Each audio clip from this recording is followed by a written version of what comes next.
Hello everyone, this is RainCloud and we are back on the RainCloud SMP server because today we're going to look at a gift. Yes, yay! Our good friend Mr. Pigglesworth has brought us a gift, so let's go check it out. Let's put that back on because I'm a little blind without the cursor. Anyway, if you've seen Mr. Pigglesworth's video, you've already seen what this gift is, but let's have a look anyway. We have a book. What does it say? Heard you were a scientist, found some items I can't identify, and thought you could help out. Gathered up some tools and stuff. Enjoy, Piggy. Well, thank you. So what have we got? We have a nice Bunsen burner, always practical, very useful in the lab. We've got some beakers, some boiling tubes, and some Aeromeyer flasks. And a precision stopwatch. Excellent. We need all of those. And then we have a research journal. Well, I don't know if we'll be using the research journal, but let's have a look at these items. We have sample XB73A. Appears to be what looks like a squid ink sac, but on further examination, there's some oddities to it. Definitely worth experimenting on. We have unidentified item number A07. Appears to be a blue rock of some kind. And unidentified item number 00A1. Which looks like redstone dust, but the coloring is just ever so slightly off. So what we need to do is, we need to set up a lab. Because without a lab, we can't experiment and figure out what's going on here. Because those three items are very interesting. So I'll be back in just a few minutes once we get the lab set up and I get into the appropriate attire. See you all in a little bit. Hello everyone and welcome to the lab. As you can see, I have put on my scientist outfit. Comes complete with a lab coat, some gloves, and nice glasses. Because what scientist doesn't have glasses? Answer, all of them have glasses. But let us go on. So, oops, don't want that on. Anyway, so, as I mentioned, we needed a lab. And there we have one. What lab is not complete without bookshelves? A random mismatched seat, a nice Bunsen burner, some shelving units, a nice autoclave for sterilizing, sinks, deep frozen storage, a nice computer, an old-fashioned Bunsen burner, just some regular old storage, and a dead plant, because scientists forget to water plants all the time. Don't judge me! Anyway, but to our main goal, we must identify what item number 00A1, sample XB73A, and item number A07 do. So preliminary analysis suggests that item 00A1 is responsible and reacts slightly to dead plant material. We have sample XB73A, which reacts to dirt, and then item A07, which reacts with animals. Most peculiar. We will have to do some research first. So let's start with item number 00A1. And remember, kids, scientists, they are trained professionals. Do not attempt this at home. Commencing field test number 1 with item 00A1. As previous research suggests, it reacts to dead plant material. Thankfully, we have a dead plant in the lab. So let us test by bringing the item close to it. Initial observations suggest no change. Interesting. We're starting to see something. Oh my. The plant has returned back to life. It's as if unidentified item 00A1 brings dead plants back to life. Most interesting.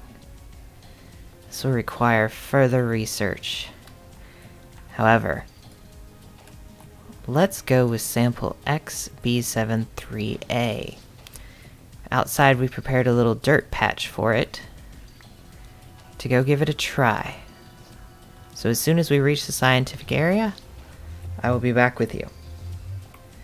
And welcome back, fellow scientists. We have prepared an area to test our sample XB73A. It appears to be reacting with the dirt. Interesting. Yes, something is clearly happening. Something most interesting. Oh my goodness. What happened to the dirt? It's become discolored. Oh my. Quickly, we have to get back to the lab. We need to get some tools. This was most unexpected. Oh dear, what do we do? Come on. Oh, why did I decide to put this test site so far away from the lab? Quickly, quickly, before something else happens. We need some supplies. We need test tubes. Let's see, we need some beakers. Yes. Yes, beakers. That'll do.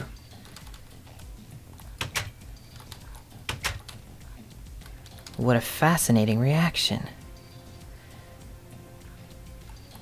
It appears to be mycelium, which we need to get in the Aramauer flask before it spreads. Interesting. Oh my goodness. It's spread so quickly. Oh, thank goodness I secured the test site. Because if it spread that quickly, it appears that XB73A creates fast-spreading mycelium. This could be highly dangerous. We'll definitely need to do some more tests. So let's collect some samples. And then take that back to the lab for analysis. And then that will leave us with our third item to investigate. Boy, what a fascinating day to be a scientist. Be right back with you. Commencing field test number 3 with unidentified item number A07. A07 in preliminary tests reacted with animal life, so we shall see what it does to these sheep. Our test subject is this blue sheep right here. Yes. Yes, a reaction does seem to be occurring. Oh my goodness. Oh my goodness. The sheep. What is going on? It's changing colors. Oh, how strange. We'll need to get a wool sample. Figure out what's going on. Quick, we gotta get back to the lab for analysis. Oh, this just keeps getting stranger and stranger.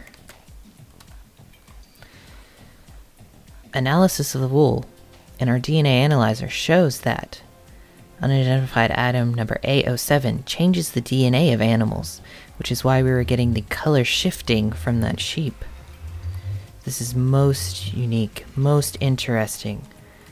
All of these items.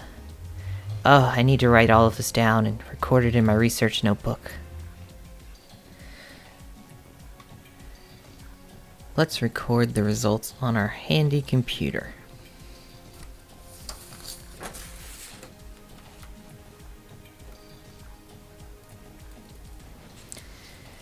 Initial analysis of the 3 unknown items has proven to be most interesting. what initially appeared to be a piece of redstone, an ink sac, and a piece of lapis found by Pigglesworth has proven to be anything but. Initial experiments on each item found that each has very unique properties. Experiments in the lab yielded preliminary evidence that item number 00A1 reacted to dead plant material. Item XB73A changed the molecular makeup of dirt, and item number A07 caused mutations in animal DNA. Field tests were conducted on all 3 items. With item number 00A1, a simple test was conducted to determine the effects the item had on a dead plant in the lab. Results were shocking in that the dead plant was brought back to life. Further analysis showed significant cellular changes. Though the plant appears to be a normal red poppy, nothing could be farther from the truth. Analysis at the cellular level shows rapid mutations and an increase in cellular energy output. Further studies need to be conducted, and the plant needs to be further monitored. Sample XB73A has very unique properties. Though it appears to be able to convert dirt to mycelium, the spread of that mycelium is 500 times faster than any recorded mycelium speed. Thankfully, the test area was protected, or there is no telling how far the mycelium could have spread. Additionally, it appears that this supermycelium is unable to spread through air blocks, which thankfully means it can be contained. Further studies are needed to determine the danger levels of the supermycelium. Sample number A-07 is the most unique of the 3. Experimentation on the sheep demonstrated the ability to rapidly alter the DNA of the sheep, making it change colors rapidly. Though a cool effect, implications and stress on the cellular level are unknown.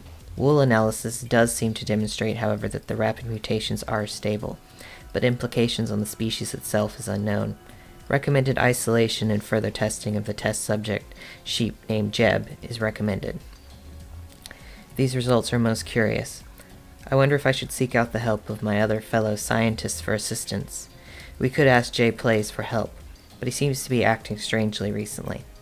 At the last scientist meeting, he didn't insult anyone or storm the stage demanding that Beyoncé receive the Best Scientist of the Year award, a tradition that has been long-standing for 25 years. It was sad, too, because it was my year to subdue him, when he disrupted the festivities. Perhaps he is taking the loss of J-Bot and Dumbot too hard. He just doesn't seem to be like himself. Perhaps Piggles can find more of these samples where he located them. We must contact him immediately. These samples are too valuable to store in the lab and must be moved to a safer location. Further studies need to be done. Something about this doesn't seem right. Record analysis completed by RainingStar87, head scientist of the RainCo Laboratories. Over and out.